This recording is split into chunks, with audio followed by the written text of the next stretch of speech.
السلام علیکم ورحمت الله وبرکاتہ ګرانو کتونکو الله جل جلاله دې وکړي چې روغ جوړ په صحت منظم وي. ګرانو کتونکو زه شکر الله ارمني او تاسو نه خان شکر چینل په نن ویډیو کې بس تاسو ته دغه طریقه ښایم چې څنګه کولای شو چې د فیسبوک سټایلیشنل آی ډي جوړ کړو. یعنې تاسو به ډېرو فیسبوکانو کې لیدلي وي چې تاسو سرچ کوئ د ستاسو ملګرو سره وي، تاسو د آی ډي وګورئ ډېر تاسو حیرانه تپېږئ، تاسو د افسوس کوئ چې کاشکې د آی ډي ما وجوړوه. نو نن تاسو ته دغه طریقه درښایم په ډېر ارزانه طریقې سره تاسو کولی شئ چې سټایلیشنل آی ډي جوړه کړئ. نو ګران دوستانو د ویډیو شروع کول نه مخکې که زموږ چینل کې نو مهرباني وکړئ زموږ چینل در سره سبسکرایب کړئ.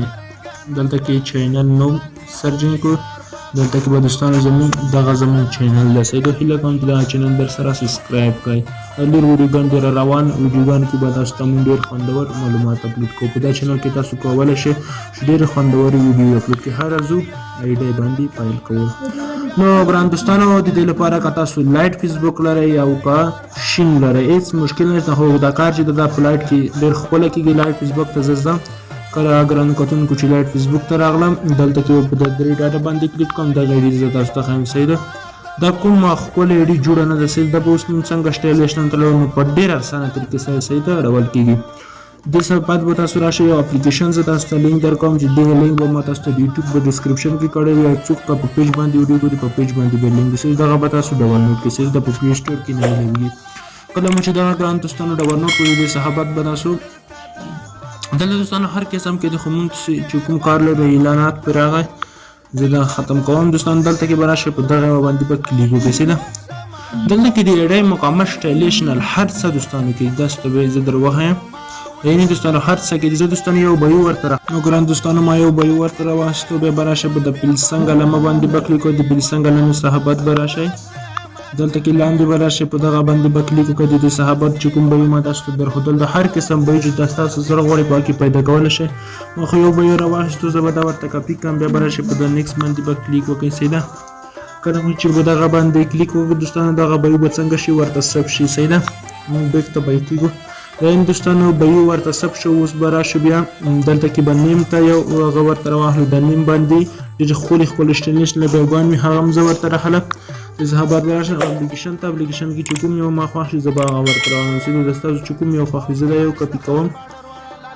دا به مکمل کاپي کړم. کاپي سیده کله مې چې کاپي کړو دا به شئ لایټ فیسبوک ته. لایټ فیسبوک کې به تاسو دغه ژبه انتخاب کړئ تر څو چې د هغه څنګه ده پرې ولګوئ. سیده دا لاندې ژبه تاسو ته ښکاري دغه یوه ژبه به تاسو انتخابوئ. سیده دغه یوه ژبه به تاسو انتخاب کړئ.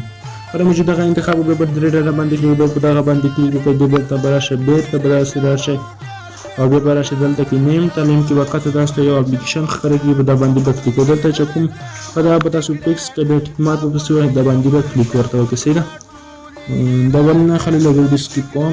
ښه نو ګرانو زما یو بل ورته راواخیستو شاید دا مو بل مخکې په استعمال کړی وي نو دغه یو به اتومېټک واخلي یا مخکې استعمال ودی دغه یې واخیستو. سیده اوس به بیک شو به شو دوباره او نیم باندې به هم سټایلیش ولګېږي. سیدو دلته کې به سکیپ ودی نیم باندې هم سټایل. اوس به یو پروفایل ته کسه جوړ کړو. زه به راشم ګیلرۍ ته. دوستانو چې ګیلرۍ ته راغلم په دا باندې کلیک کوم او داسې لاندې به راشئ په دغه باندې به کلیک وکړئ. سیده کله مو چې په دغه باندې کلیک وکړو نو زموږ تاسو آی ډي څنګه شو بالکل سټایلیش ته واخته په ډېر ارسانه طریقه سره. تاسو به ډېر ورته پریشان وئ چې د آی ډي څنګه سټایلیشن ته وړي. په دې طریقې سره تاسو کولی شئ چې خپل آی ډي بالکل سټایلیش ته په اوریجنل طریقې سره وینئ. دوستانو چې زموږ آی ډي څنګه شو بالکل سټایلیشن شوه او دغه ګاډ اپشن دی یا د لور اپشن دی فعال اپشن دی دا چې د آی ډي رجسټر شي په دې اړه دغه اپشن به څنګه لګوو دا نیم ویډیو جوړه ده. تاسو دا هم کتلی شئ زموږ په چینل کې شته دی. نو اوس راځو زه په شین فیسبوک کې دغه آی ډي ګورم چې آیا دا سټایلیشنل برېښي او که نه. سیده دلته کې به راشو شین فیسبوک به خلاص کړو. سیده وګورئ دوستانو چې څومره خوندوره زبردست آی ډي جوړه شوه. نو دا یعنې دوستانو په دې طریقه سره تاسو هم کولی شئ چې د سټایلیشن خوندوري آی ډي جوړې کړئ په ډېره یوه اسانه طریقه سره. نو دا وه زما نه ښایسته خوندوره ویډیو مو خوښوي ویډیو لایک کړئ، چینل مو نوی وي چینل سبسکرایب کړئ او د روانو ویډیوګانو لپاره زموږ چینل لازمي در سره وي ځکه چې موږ په روانو ویډیوګانو کې د ستاسو لپاره ډېرې خوندورې ویډیوګانې اپلوډ کوو. تاسو د ډسکرپشن یا د بیو یا د لور سامان به زموږ د یوټیوب په ډسکرپشن کې هم وي او د پیج په ډسکرپشن کې به په سره ارسانه ډاونلوډ کولی شئ. سیده کافي کې بس ځان ته یې ورکړه. Gurmawan hansam hawa alamu malsha.